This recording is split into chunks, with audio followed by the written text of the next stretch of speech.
Welcome back, everyone. This is John Dupuy still, and it's a part of our beloved WeAwake team. It's these beautiful faces you see here. So thank you for being with us and being in this meditation.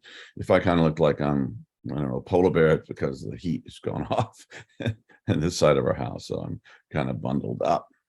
And yeah, so I can be with all the Europeans and Ukrainians and all the people that are hurting for heat this winter. So God bless you guys.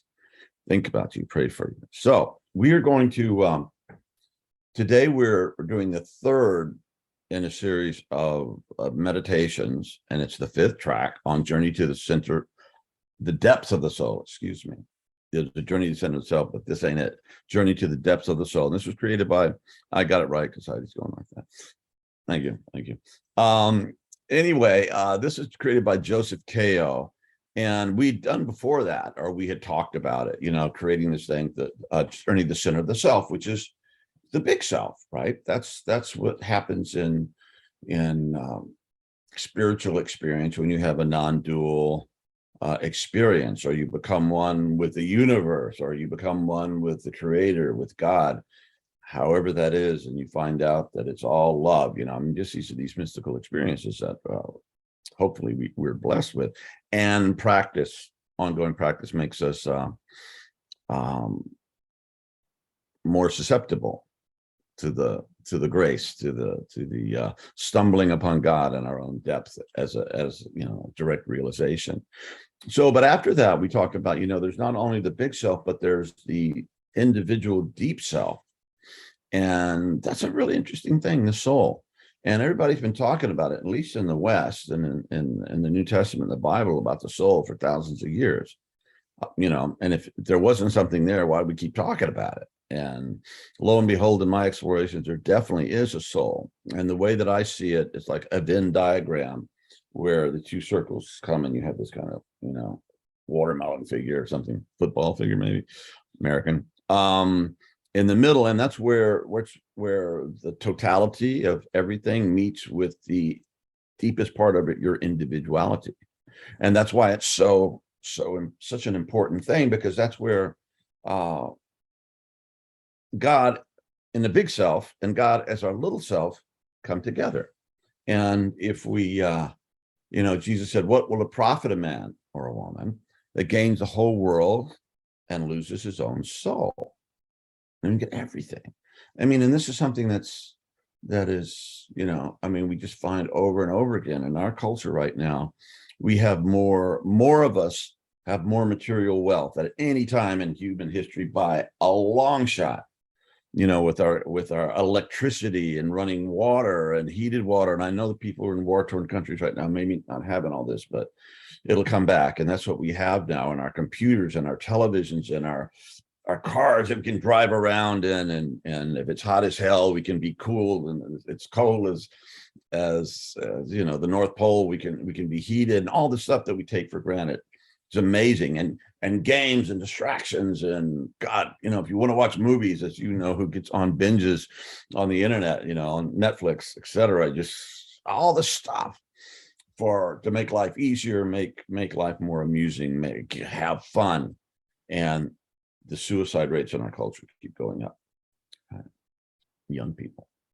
So what does it profit if you gain the whole world, if you get all this stuff, exterior stuff, and you lose your own soul? It doesn't profit a damn thing, because you won't be happy, you'll be miserable, and you'll be literally a lost soul. You'll feel empty, disconnected, meaningless, despairing, all of this stuff. So the soul is very important. And I mean, there's practices for cultivating conscious strengthening or understanding or communication with your own deepest soul. And that, you know, it's music. It's called soul music, right? And drumming and praying and chanting and meditation. And in our case, WeAwake stuff, I think as we continue to practice, we go through all kinds of levels and of ourselves, but we also contact our deepest self. And throughout my life, I've had these moments where it's just like this inner voice just says, all right, you're done here, or you're going to be doing this for a while. So get over yourself, or whatever the directions might be. And yeah, when you learn that and you cultivate that, and it's not like you could put, a coin in the jukebox. You guys remember those things, and L7, you hear all you need is love or something like that. The soul, not quite that easy, but I've been on a lot of vision quests, prayer fasts in the wilderness, and put many people on them over the years. And these are also practices that the native peoples and ancestors, all of our ancestors, had some version thereof to help us manifest that. And when a man is soulful, or a person is soulful, you talk to them and you just feel this depth. It just, it just really comes out. There it is. Okay, this is somebody I should listen to, or something like that. It's just there because they've either through just dumb luck, grace, or many lifetimes, past lifetimes of experience, perhaps, they've developed this soul capacity. And when you hear a really great musician, or a great poet, or a great dancer, whatever the art form, or a great painter, this soul aspect comes through. And that's important stuff, because without it, we are lost and in deep despair, and disconnected from ourselves, disconnected from each other, disconnected from the universe, disconnected from the truth, in a big T, capital T. So it's just important. So that's what this is, the third in this series that we're doing. It's a guided meditation. Again, Joseph Kao, my dear friend and colleague from the UK.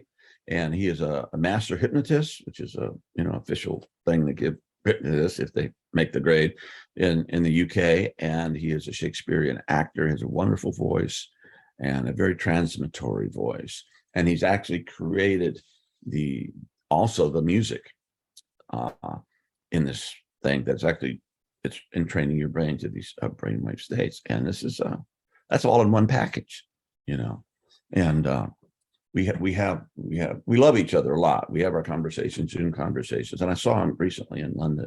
But when we get together, there's something spark happens. You probably have relationships like that, where it seems soulfulness begins to manifest. So that we don't feel lost and lose our souls and lose our connection to our deepest selves and what the heck we're doing here, let's cultivate it. And this is what this track is for. So let's go into this and let him relax your body, sit up straight, if you physically can, shoulders back. A good thing somebody showed me a while back, I've been using that, is you totally relax your tongue inside your mouth, not outside your mouth. But anyway, if you do that, it's really hard to stay stressed out in your body. So you can try that also. And then just take it into where Joe is taking us, and feel into your depths and see what emerges, whether it's an understanding, whether it's just relaxation, whether it's feeling of, oh yeah, or some kind of guidance. All this stuff can happen. And the fact that we're all doing this together adds power. A field is created when we do this inner work together. So thank you, Joe, and thank everybody for showing up. And without further ado, let's rock this. This is a 20-minute track, and it's called A Path with Soul.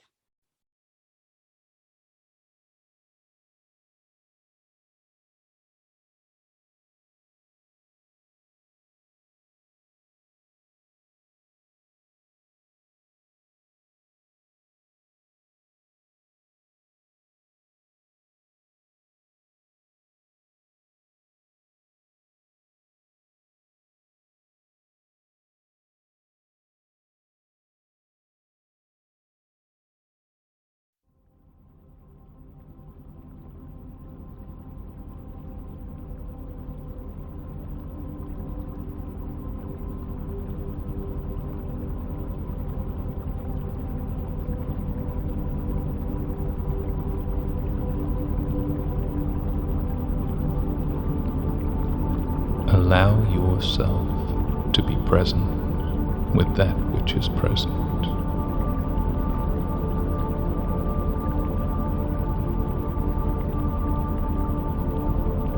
And to settle back and to settle down in your own way, in your own time.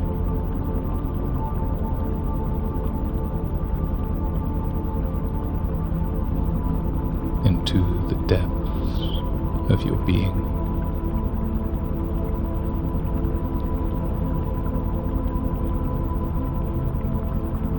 A little bit more with each and every out-breath.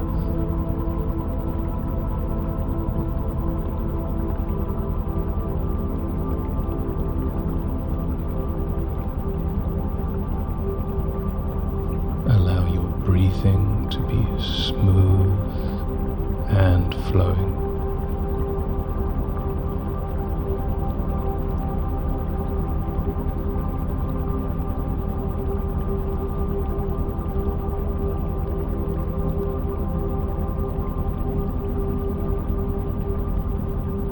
Soften the muscles of the face.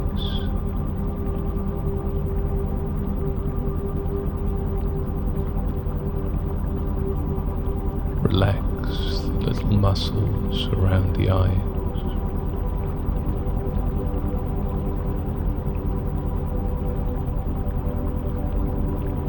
And relax the little muscles at the corners of the mouth.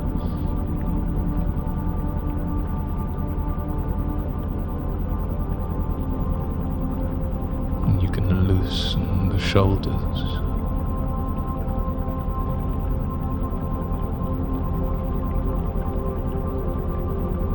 And allow a wave of relaxation to flow down the arms, into the hands, into the fingers,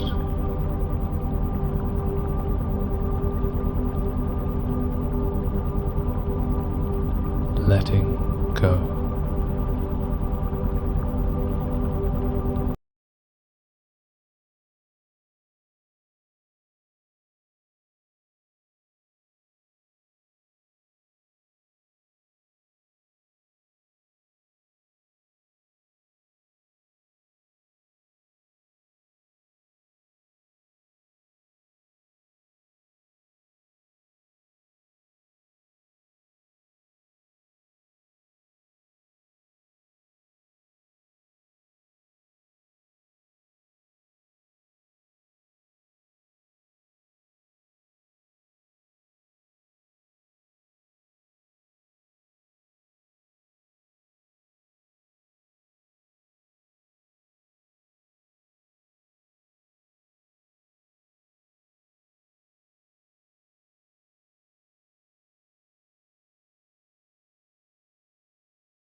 Well, there we go.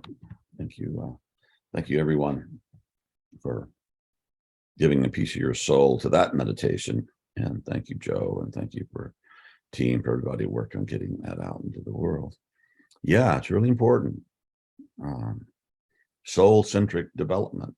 You know, one of the things that I talk about constantly over the years is the importance of practice. Just going back to the well, going back to the practice, because that's how you cultivate whatever you want to bring forth, is through repetition and through practice. And so how do we do that? Well, in my case, I don't know about how many years ago, 10 years ago, 12 years ago, I decided to learn to play lead guitar. I've been playing guitar since I was, I don't know, 11 or 12, something like that. And but you know, I've been basic rhythm guitar player, singer, that sort of thing. So I said, well, I wonder if my crispy advanced age, I can take this on and learn. And what if I can apply everything that I'm saying about practice to myself and see if I can, you know, become good at doing this thing that I've always admired. In fact, I listened to the great lead guitar players. I almost sometimes couldn't listen because I felt so like jealous. Like that's what I wanted to be playing, and it just bothered me to hear it. Sometimes I'm kind of getting over that. I can appreciate things more. I used to listen to good music. I should be playing this stuff, creating this stuff. But anyway, so that's been a practice, and you know, you got to put in the hours. I always have a guitar right next to my desk, and my computer. So I'm not talking to somebody or doing something. I just pick up and I start playing, or I can watch a video that I need to watch and just do stuff with my fingers and build those myelin sheaths in our brain and increase my capacity. However, what happens sometimes, not all the time, but sometimes I'll just start playing, and then I'm playing along with somebody or a track or something, and it's just effortless. And any nuance in my soul just gets created, by this playing. And it's like, God, so close to God in those moments. It's really wonderful. And also, I was for many years, I was a singer-songwriter. And that's what I did. My big old aching soul had a way to express itself. And I went through periods pretty dark, singing about the world and the problems we were having and all this. One of my band members in San Francisco, he said, "Do you have anything that's like happy?" And I was like, well, no. Anyway, I think I went and wrote a happy song sometime after that for him. But yeah, but my soul energy went into other things besides being a songwriter for many years. And recently we were back in our beloved home in southern Utah, and Pam started printing out my lyrics that I'd written years before. I had played some of these songs I hadn't played in 20 years. And I was like, wow, this is pretty good stuff. And it just started working on that part of me again. And then I've been involved in, as you guys know, who are associated with WeAwake, that I've been involved in this Ukrainian thing and supporting my brothers and sisters over there and feeling a lot of pain. So I was like, man, I want to write a song about this to express that. And I didn't know how to write a song anymore.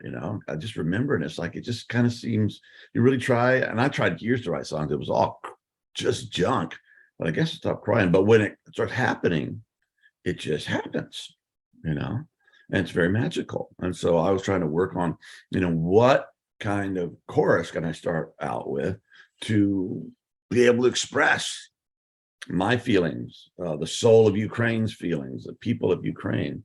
And it started coming out. And then the verses, I'm not even sure how I did it, but it wrote itself, and there it is. And I play it for people and they're blown away. I think it's a great song. Now, by the way, you can see my early version of it with me and an acoustic guitar on YouTube. Just put John Dupuy in Ukraine. And but I've been in the studio doing it better this time. But it's like, how do you, and when I'm playing, I haven't done the lead part yet, which I'm going to do. But when I'm singing the lead vocals, how do I bring it forth? My soul, all the passion and everything I feel about this, and other people's grief and sorrow and anger. And it's a dirge, and it's an angry song, and it's a glorious song. It brings all this stuff into it. So that has been a rediscovery of my soul. So you need to, along with your practice, you need to find out what illuminates your soul. And one of the things that's really important for me, and I think it would be true for most of us, is to get the heck out in nature. Okay, this whole pandemic thing, I would have gone completely bananas if I'd had to stay in my apartment like some people that are on the screen right now. Deep bow, you're a tougher guy than me. I guess I just gave it away. But anyway, yeah. So here in Louisiana, I found this big nature preserve with trails through these deciduous forests that nobody goes to, and I can go out there with my dog and just walk, and it just really helps. I feel close to God. I feel something. Nature, I don't know what it is, but nature connects us with ourselves more deeply, with Mother Earth, the mystery, the spirit that moves through all things. And that's what I loved about the Native American spirituality that I was exposed to or had a part in through my friend and mentor Wallace Black Elk. And one thing I learned is that these guys, at least the Plains Indians, they didn't need some guys in black suits to teach them about the one God. I mean, they get it. All right. It's dripping through their whole spirituality. Wakan Tanka, the great mystery. They refer to it at all time. Yeah, they get it. But the thing that's cool about them that we kind of lost in our Western Christianity thing is like, yeah, people have souls, and here we are, you know, in this sinful place. We forget about nature. I think Francis of Assisi got it, but it really connects the one and the many, that everything has soul. The trees have soul. That guitar has soul.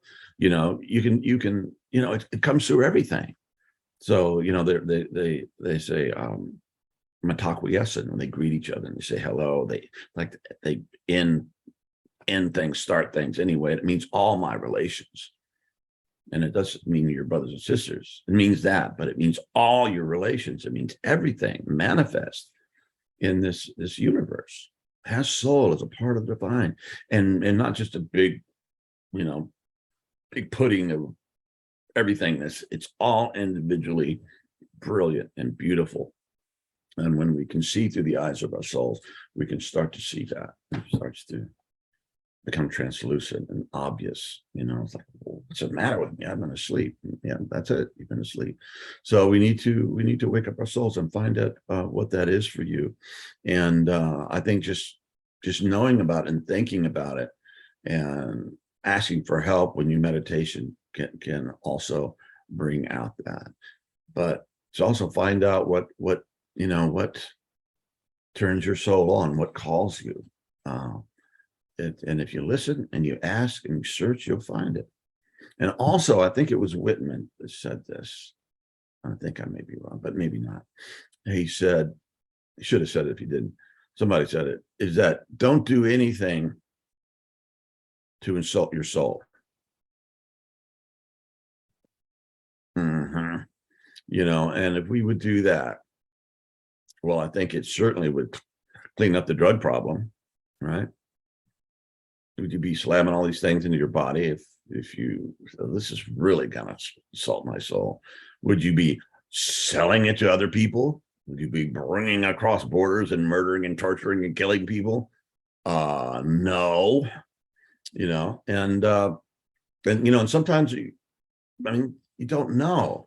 Like I ran into a woman the other day whose father was connected with these conscientious objectors in World War II. A lot of them were Quakers. They locked them up in a place, and it must have been awesome. They created plays and poetry. It's a pretty good thing for them. But I think those people were really being faithful to their soul, and I really honor that. Also, sometimes your soul said it's time to fight, even though it goes against everything you ever thought and all your philosophical ideas. And sometimes the soul will have you do that too. So for those soul warriors over the Ukraine, you know, they're being incredibly brave and fighting for their land and fighting for everyone's freedom, I think. Okay, there's a lot of soul there. So anyway, love you guys. Thank you. And keep practicing and keep following your soul guidance, because it's there. It's there. Oh.